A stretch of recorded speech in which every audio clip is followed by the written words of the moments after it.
औरत जब अपनी पर आती है तो दुनिया की कोई भी जंग जीत लेती है। किसी आदमी में उतनी ताकत नहीं होती कि औरत को रोक सके। दलजीत कौर ने केन्या पहुंचकर अपने पति निखिल पटेल को नाक और चने चबा दिए। निखिल के माँ बाप हाथ पैर जोड़ रहे हैं। केन्या की कोर्ट ने निखिल पर डंडा चला दिया।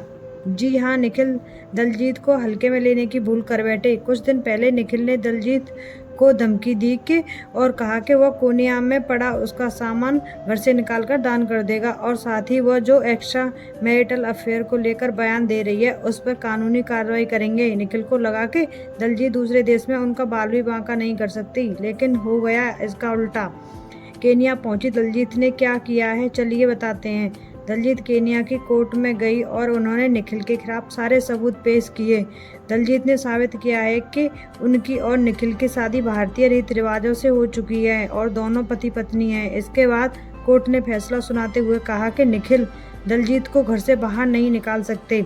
इतना ही नहीं, निखिल दलजीत के बेटे बेदखल नहीं कर सकते। कोर्ट ने निखिल के उस नोटिस पर भी रोक लगा दी है जो उन्होंने दलजीत को भेजकर सामान ले जाने के लिए कहा था। केन्या कोर्ट ने एक नोटिस जारी किया है कि जिसमें यह साफ लिखा है कि अगली सुनवाई और आखिरी फैसला होने तक निखिल दलजीत और उनके बच्चे जेडन ने किसी भी सामान को नहीं हटा सकते। दलजीत की किसी चीज़ पर उनका कोई अधिकार नहीं है और न ही वह दलजीत के सामान को घर से फेंक सकते।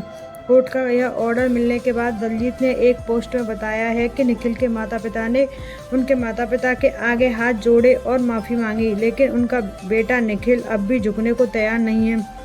दलजीत ने अपने पोस्ट में लिखा है कि हम लोगों ने आप लोगों की हर बात पर यकीन किया। तुम्हारे बूढ़े माँ बाप ने मेरे पेरेंट्स के आगे हाथ जोड़े। अब हम लोगों को आपसे कोई सिंपैथी नहीं है। मेरा जन्म ही लड़ने के लिए हुआ है। निखिल ने जो किया है वो बहुत शर्मनाक है।